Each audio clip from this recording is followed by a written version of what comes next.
जय भीम दोस्तों। भारतीय जनता पार्टी जो हमेशा से बहुजन से उनका वोट लेने के लिए अंबेडकरवादी होने का नाटक करती है, लेकिन उसकी बाबा साहब के प्रति घटिया मानसिकता कभी ना कभी उजागर हो ही जाती है। उदाहरण के तौर पर आप अमित शाह के उस शर्मनाक बयान को ले सकते हैं। बहुजनों का सबसे बड़ा पर्व 14 अप्रैल आने वाला है। इसी पर्व के उपलक्ष्य में नरेंद्र मोदी ने एक बहुत बड़ा ऐलान किया है, जिसे सुनकर हर कोई यह सोचने पर मजबूर हो जाएगा कि कोई व्यक्ति वोट के लिए किस हद तक गिर सकता है। मैं चाहूंगा कि आप लोग इस वीडियो को अधिक से अधिक लोगों तक पहुंचाने में हमारी मदद करें। इसके लिए आप लोग इस वीडियो को लाइक, शेयर और हमारे यूट्यूब चैनल नेटिव इंडियन को सब्सक्राइब कर सकते हैं, जिससे वीडियो का एंगेजमेंट बढ़ेगा और बाबा साहेब आम्बेडकर से जुड़ी कुछ महत्वपूर्ण जानकारी देना चाहिए। डॉक्टर भीमराव रामजी आम्बेडकर, जिन्हें प्यार से बाबा साहब के नाम से जाना जाता है, भारतीय इतिहास के सबसे महान समाज सुधारकों, मानवतावादियों में से एक थे। उनका जीवन और कार्य केवल दलितों और शोषित वर्गों के उत्थान तक सीमित नहीं था, बल्कि उन्होंने महिलाओं के अधिकारों और उनकी सामाजिक आर्थिक स्थिति में सुधार के लिए भी अभूतपूर्व योगदान दिया। बाबा साहब का मानना था कि किसी भी समाज की प्रगति तब तक संभव नहीं है जब तक उसकी महिलाएं स्वतंत्र, शिक्षित और सशक्त ना हो। उन्होंने महिलाओं को पुरुषों के समान अधिकार दिलाने और उन्हें सामाजिक बंधनों से मुक्त करने के लिए अपने जीवन के कई महत्वपूर्ण वर्ष समर्पित किए। इस लेख में हम बाबा साहब के महिलाओं के लिए किए गए कार्यों को विस्तार से देखेंगे, जिसमें उनके फिर कानूनी सुधार, सामाजिक जागरूकता और व्यवहारिक प्रयास शामिल है। बाबा साहब का मानना था कि भारत में महिलाओं की दयनीय स्थिति का मुख्य कारण पितृसत्तात्मक व्यवस्था और हिंदू धर्म ग्रंथों में निहित रूढ़िवादी परंपराएं थी। उन्होंने मनुस्मृति जैसे ग्रंथों की आलोचना की, जो महिलाओं को पुरुषों से नीचा मानते थे और उन्हें गुलामी की जंजीरों में बांधे रखते थे। उनके अनुसार महिलाओं को शिक्षा, स्वतंत्रता और समानता का अधिकार मिलना चाहिए, क्योंकि यह न केवल उनके व्यक्तिगत विकास के लिए आवश्यक है, बल्कि समाज और राष्ट्र के समग्र विकास के लिए भी अनिवार्य है। डॉक्टर भीमराव रामजी आम्बेडकर ने महिलाओं की स्थिति को समझने के लिए गहन अध्ययन किया और पाया कि भारतीय समाज में महिलाओं को न केवल में सामाजिक रूप से दबाया जाता था, बल्कि आर्थिक और कानूनी रूप से भी उनके अधिकारों का हनन होता था। वे इस बात से आहत थे कि महिलाओं को संपत्ति में अधिकार नहीं था, विवाह और तलाक के मामले में उनकी कोई स्वतंत्रता नहीं थी और शिक्षा के अवसरों से उन्हें वंचित रखा जाता था। इस स्थिति को बदलने के लिए उन्होंने अपने विचारों को न केवल भाषणों और लेखों के माध्यम से व्यक्त किया, बल्कि नीति निर्माण और कानून बनाने में भी सक्रिय भूमिका निभाई। बाबा साहब का महिलाओं के लिए सबसे बड़ा योगदान हिंदू कोड बिल के रूप में देखा जा सकता है। यह एक ऐसा विधेयक था जिसे उन्होंने स्वतंत्र भारत के पहले कानून मंत्री के रूप में तैयार किया था। हिंदू कोड बिल का उद्देश्य हिंदू समाज में व्याप्त लैंगिक असमानता को खत्म करना और महिलाओं को उनके मूलभूत अधिकार प्रदान करना था। इस बिल में कई क्रांतिकारी प्रावधान थे जो उस समय के रूढ़िवादी समाज के लिए चुनौतीपूर्ण थे। हिंदू कोड बिल के तहत महिलाओं को पैतृक संपत्ति में बराबरी का अधिकार देने का प्रावधान था। उस समय तक हिंदू महिलाओं को संपत्ति में कोई अधिकार नहीं था और वे पूरी तरह से पुरुषों पर निर्भर थी। बाबा साहब ने इसे बदलने की कोशिश की ताकि महिलाएं आर्थिक रूप से आत्मनिर्भर बन सकें। बाबा साहब ने एक रूप विवाह प्रणाली मोनोगेम को लागू करने की वकालत की और बहुपत्नी प्रथा को समाप्त करने की मांग की। इसके साथ ही उन्होंने महिलाओं को तलाक का अधिकार देने का प्रस्ताव रखा, जो उस समय अभूतपूर्व था। यह प्रावधान महिलाओं को अपमानजनक और दुखद वैवाहिक जीवन से मुक्ति दिलाने के लिए था। बाबा साहब ने दहेज प्रथा को महिलाओं के शोषण का एक बड़ा कारण माना और इसे समाप्त पेश करने के लिए कानूनी कदम उठाने की बात की। उनके विचार में दहेज प्रथा ने महिलाओं को वस्तु के रूप में देखा और उनकी गरिमा को ठेस पहुंचाई। हिंदू कोड बिल को संसद में पेश करने के बाद वजूद इसे भारी विरोध का सामना करना पड़ा। रूढ़िवादी नेताओं और समाज के एक बड़े वर्ग ने इसे हिंदू धर्म के खिलाफ माना।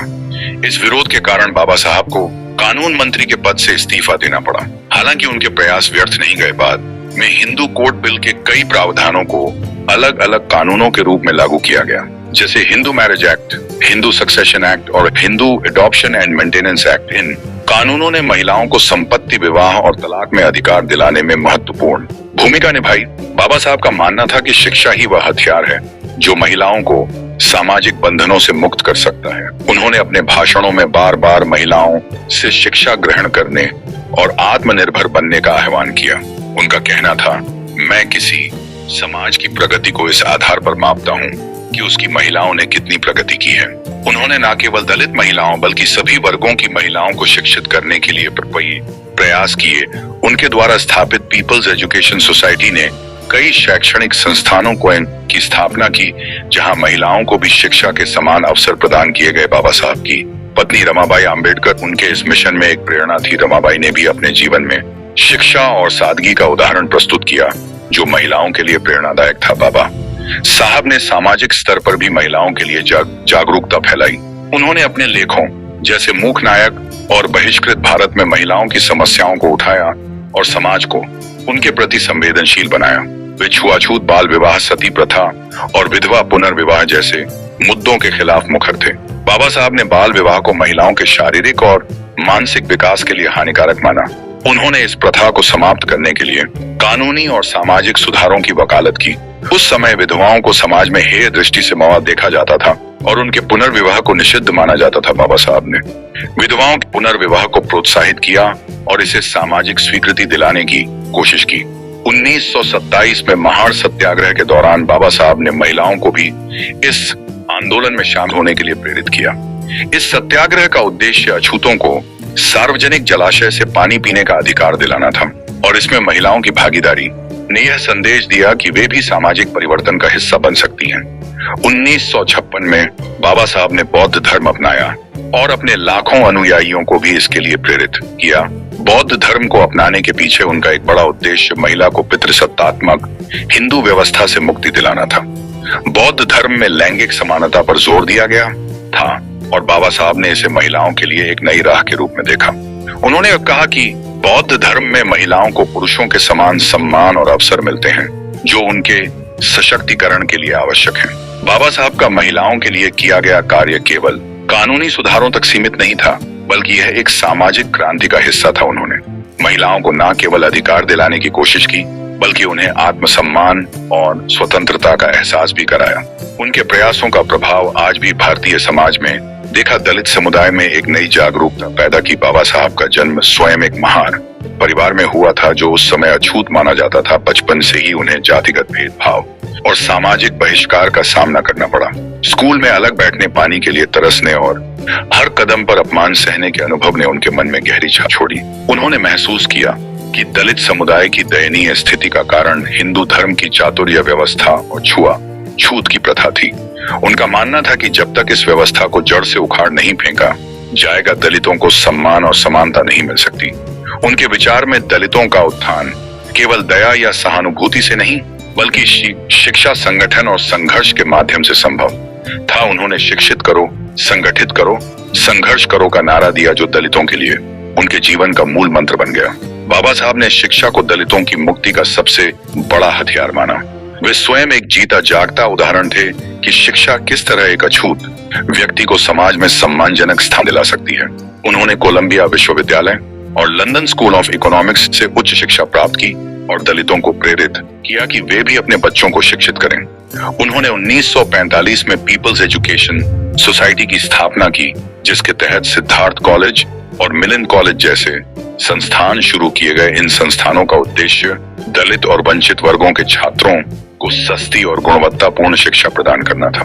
बाबा साहब का मानना था कि शिक्षा न केवल ज्ञान देती है, बल्कि आत्मसम्मान और आत्मविश्वास भी प्रदान करती है, जो दलितों के लिए सबसे अधिक जरूरी था। उन्होंने अपने भाषणों में बार बार दलितों से कहा कि वे अंधविश्वास और रूढ़ियों को छोड़ें और शिक्षा को अपनाएं। उनके प्रयासों पर से हजारों दलित युवाओं ने स्कूलों और कॉलेजों में दाखिला लिया, जिसने आगे चलकर दलित समुदाय में एक नई जागरूकता पैदा की। बाबा साहब ने दलितों के लिए कई ऐतिहासिक आंदोलन शुरू किए, जो उनके अधिकारों की लड़ाई में मील का पत्थर साबित हुए। अब हम आपको नरेंद्र मोदी के उस बयान के बारे में बताना चाहेंगे। भारत के प्रधानमंत्री नरेंद्र मोदी ने 14 अप्रैल को अंबेडकर जयंती के अवसर पर एक महत्वपूर्ण बयान दिया, जिसमें उन्होंने बाबा साहब भीमराव अंबेडकर के प्रति अपनी सरकार की प्रतिबद्धता को दोहराया। उन्होंने कहा कि जिस प्रकार भाजपा सरकार ने डिजिटल पेमेंट योजना को भीम यूपीआई नाम देकर बाबा साहब के सपनों को तकनीक के माध्यम से साकार करने का प्रयास किया, उसी तरह इस बार भी अंबेडकर जयंती के पावन अवसर पर उनकी सरकार कुछ नया और प्रेरणादायक करने जा रही है।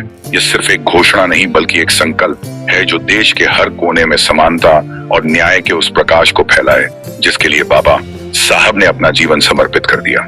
प्रधानमंत्री ने आगे कहा कि बाबा साहब का जीवन हर भारतीय के लिए एक प्रेरणा स्रोत है और उनकी सोच को जमीन पर उतारना ही हमारा सबसे बड़ा कर्तव्य है। इस बार का यह कदम न केवल उनकी विरासत को सम्मान देगा, बल्कि आने वाली पीढ़ियों को यह संदेश देगा कि जब इरादे मजबूत हो तो असंभव भी संभव हो जाता है। यह नया प्रयास देश की प्रगति के साथ साथ सामाजिक समरसता का एक नया अध्याय लिखेगा, जिसमें हर वर्ग की आवाज शामिल होगी और हर सपना उड़ान भरेगा। उनका यह बयान ना सिर्फ सरकार की नीतियों को दर्शाता है, बल्कि उस जोश और जुनून को भी प्रतिबिंबित करता है जो बाबा साहब के विचारों को आधुनिक भारत की नींव बनाने के लिए जरूरी है। भारत के प्रधानमंत्री नरेंद्र मोदी ने अपने बयान को आगे बढ़ाते हुए कहा कि हमारी सरकार बाबा साहब के विचारों के हृदय के प्रति हमेशा प्रतिबद्ध रही है और भविष्य में भी पूरी निष्ठा के साथ प्रतिबद्ध रहेगी। उन्होंने जोर देकर कहा कि बाबा साहब भीमराव अंबेडकर के सपने सिर्फ शब्दों तक सीमित नहीं थे, बल्कि वे एक ऐसी व्यवस्था की नींव थे जिसमें हर इंसान को सम्मान, अवसर और आत्मनिर्भरता मिले। हमारी सरकार इस दिशा में हर कदम पर अडिग रही है, चाहे वह शिक्षा के क्षेत्र में समानता लाने की बात हो, आर्थिक सशक्तिकरण की हो या फिर सामाजिक न्याय को मजबूत करने की। प्रधानमंत्री ने यह भी कहा कि बाबा साहब के विचार आज भी उतने ही प्रासंगिक हैं जितने उनके समय में थे और इन विचारों को हृदय में रखकर ही हम एक ऐसे भारत का निर्माण कर सकते हैं जो उनकी कल्पना का सच्चा प्रतिबिंब हो। हमारी प्रतिबद्धता केवल वादों तक नहीं, बल्कि ठोस कार्यों में दिखती है जो देश के हर गरीब, वंचित और जरूरतमंद तक पहुंच रही है। यह संकल्प सिर्फ सरकार का नहीं, बल्कि हर उस भारतीय का है जो बाबा साहब के दिखाए मार्ग पर चलते हुए एक मजबूत, समृद्ध और समावेशी राष्ट्र का सपना देखता है। उनकी यह बातें न सिर्फ विश्वास जगाती हैं, बल्कि उस अटूट संकल्प को भी उजागर करती हैं जो बाबा साहब की विरासत को जीवंत रखने के लिए हर दिन नए प्रयासों को जन्म देता है। आपको हमारी यह वीडियो कैसी लगी, हमें कमेंट करके जरूर बताएं। हमें आपके ओपिनियन का इंतजार रहेगा। आपने हमारी इस वीडियो को यहाँ तक देखा, इसके लिए आपका बहुत बहुत आभार।